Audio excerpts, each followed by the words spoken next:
Hello tout le monde, bienvenue dans cette nouvelle vidéo, je suis ravi de vous retrouver pour vous parler d'un film que j'ai eu la chance de voir en avant-première, et c'est ce qu'on va voir aujourd'hui dans les films du vendredi, Babylone.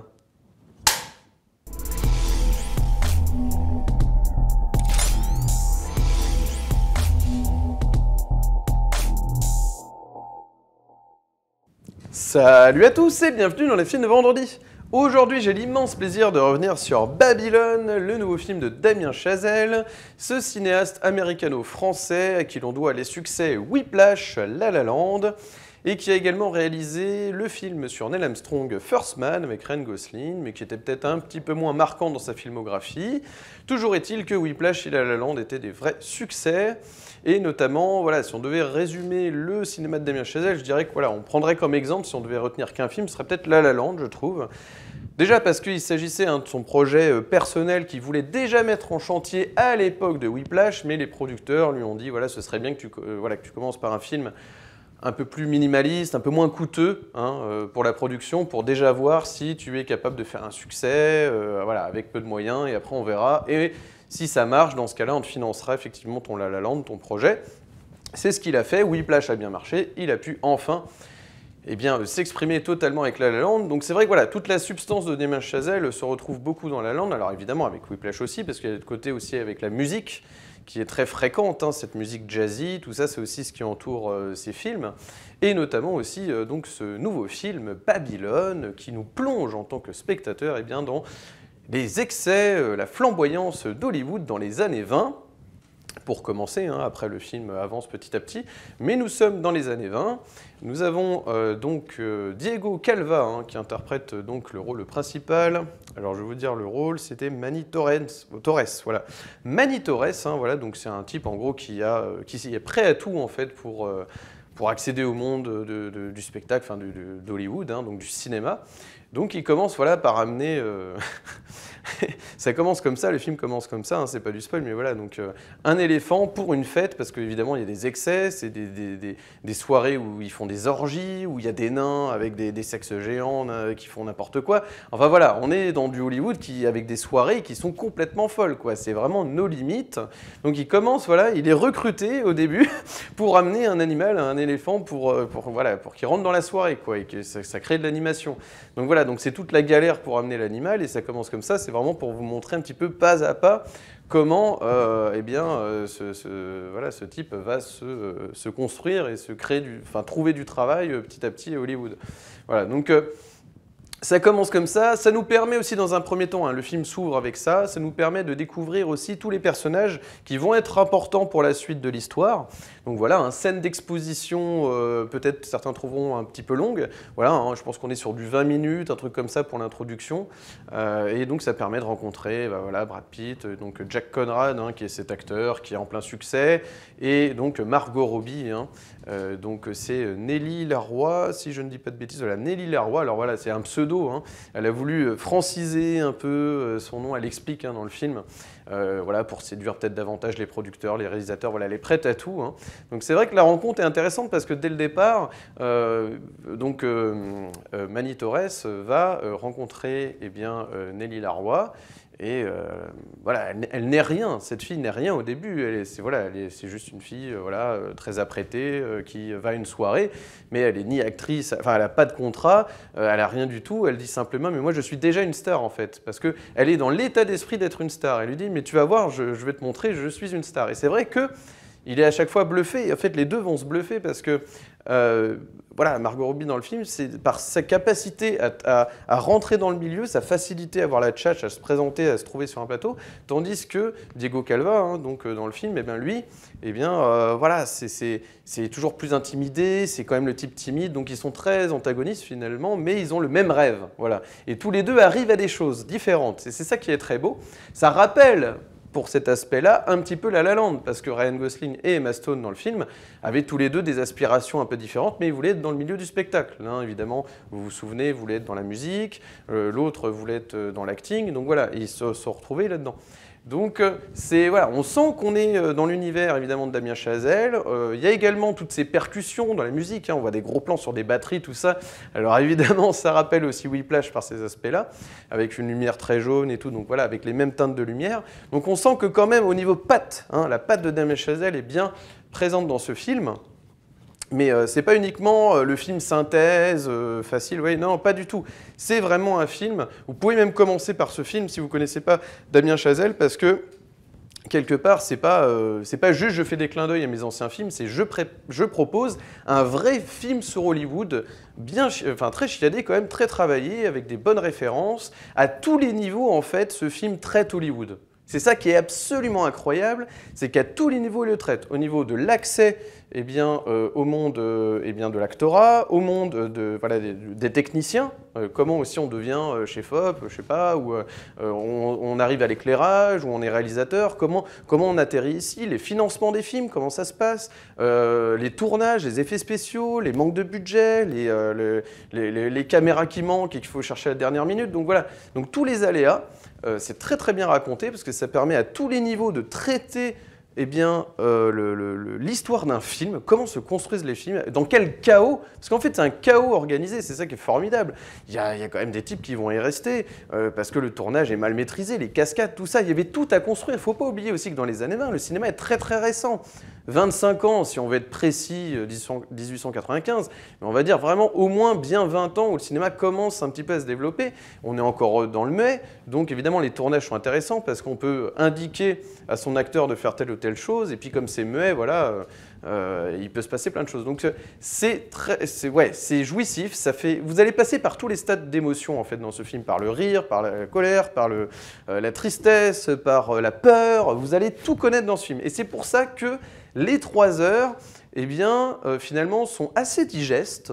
C'est ça qui est curieux, c'est que le film est tellement bien amené que eh bien, c'est assez digeste. J'ai trouvé aussi que Damien Chazelle avait une très très belle compétence dans son cinéma, c'est de pouvoir faire des sortes de digressions, en tout cas des scènes qui pourraient paraître ou se faire passer pour de la digression, mais il revient toujours à son intrigue. Donc c'est comme un guitariste qui partirait sur un solo totalement improvisé, mais qui reviendrait sur le thème principal, sur le riff principal de la chanson.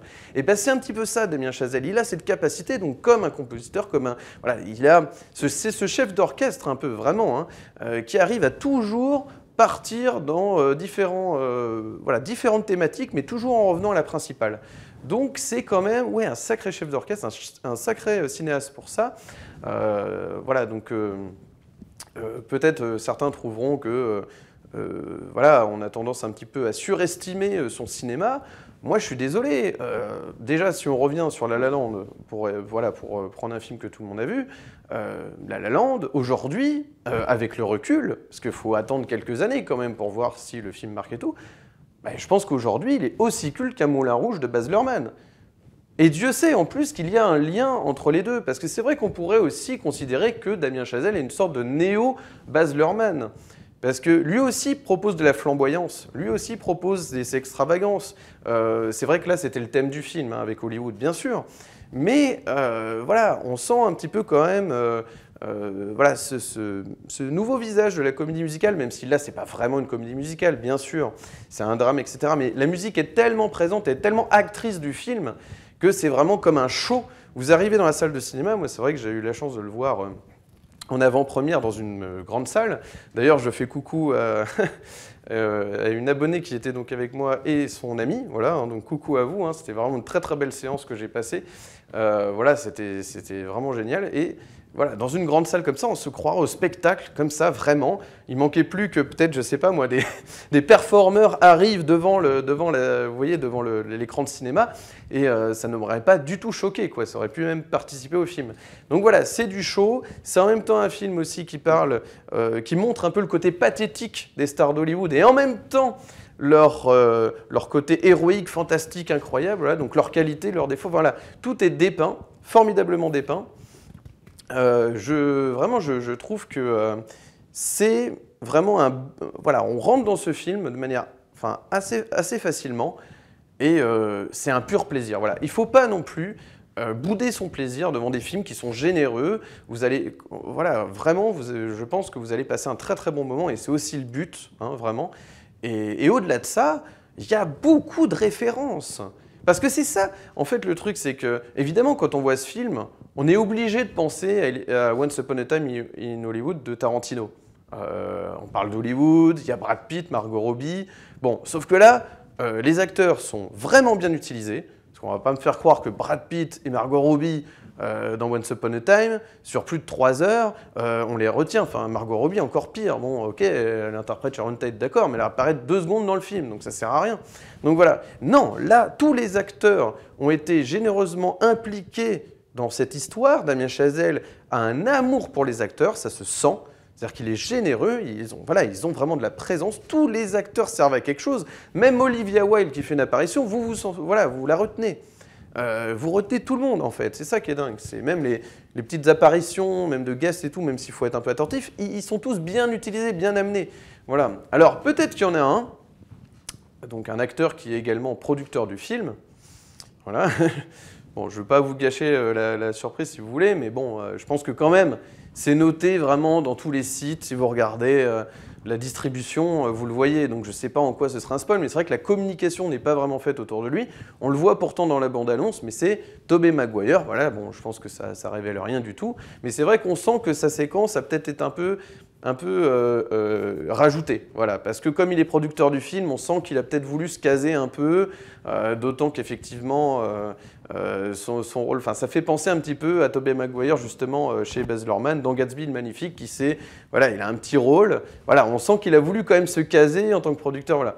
Bon, c'est peut-être un peu rajouté, mais après coup, je me suis dit, finalement cette séquence, elle participe aussi à un discours qui est celui de dire que les acteurs, en dehors du tournage des films, eux aussi vivent des histoires extraordinaires, voilà, dans un milieu un peu plus underground, où ça peut être un peu malsain, un peu mafieux. Donc c'est pour ça que je vous dis, à tous les niveaux, ce film traite son sujet. Il traite son sujet. L'évolution de la technique du cinéma aussi, qui va évidemment bouleverser, chambouler des carrières, des métiers, des vocations, et tout le monde va devoir se mettre à chaque fois à jour sur les nouvelles techniques pour pouvoir garder son travail dans l'actorat, garder son travail aussi dans la technique, côté technicien. Et évidemment, donc ça c'est un peu moins abordé, l'arrivée de la couleur. Enfin, ouais, chaque nouvelle révolution technologique va avoir un impact en fait sur la vie de ces personnages, de ces comédiens dans le film. Voilà. Et ça, c'est très très beau, c'est de montrer aussi l'évolution du cinéma qui finit par se structurer petit à petit lui aussi. Parce que Hollywood est tellement récent, c'est tellement récent qu'il y a tout à construire, comme je vous le disais. Et donc, eh bien, Hollywood se structure aussi petit à petit, apprend, fait du machine learning, voilà, apprend petit à petit, parce qu'il est parti de rien. Donc après, voilà, même les acteurs qui avaient l'habitude de tourner dans des conditions totalement système D, eux aussi ils finissent par se retrouver avec un univers où il y a quand même plus de process, plus de règles, puis voilà, ils se retrouvent dans des studios fermés, alors qu'avant ils étaient dans la nature, dans les déserts, avec une estrade, un décor très pauvre, un tout petit décor, et puis du moment que ça rentrait dans le champ, on pouvait faire la séquence. Voilà. Là, non, on a des grands studios, on peut quand même avoir plus de liberté, tout ça. Donc, on voit la naissance des acteurs qui sont arrivés aussi à un bon moment, où il y avait tout à construire, où tout le monde avait envie, donc c'est un côté un peu cerise. Il y a ce côté rêve américain aussi que certains trouveront beau, d'autres qui diront que c'est un peu facile. Mais bon, moi je suis désolé, quand on est fan de cinéma, on a un peu envie de dire gloire quand même à Hollywood, gloire à tout ça, parce qu'ils ont apporté des grands films. Alors si c'était dans ce chaos total que les films ont émergé, que des carrières ont émergé, pourquoi pas? De toute manière, on sait très bien que c'est un milieu très spécial, faut pas non plus toujours idéaliser tout. Voilà, et c'est ça qui est intéressant chez Damien Chazelle, c'est qu'il montre l'envers du décor, mais c'est pas pour autant que ça nous fait pas rêver en tant que spectateur. C'est pas juste le truc glauque, vous voyez ce que je veux dire? Sinon, on est plus chez Cronenberg avec Map to the Star, par exemple, voilà, dans des trucs comme ça. Voilà, et c'est pas le cas en fait, c'est pas ça qu'il veut montrer. Donc vraiment, voilà, je trouve que c'est très agréable de rentrer dans son univers. C'est du show, mais c'est pas uniquement du show, c'est C'est parce qu'évidemment, dans le rythme du film aussi, il y a quelque chose qui est enivrant, en fait. Hein. C'est un film qui vraiment vous donne l'ivresse, quoi, l'ivresse des personnages dans le film, quoi. Vous avez vraiment l'impression de vivre leur vie, en fait.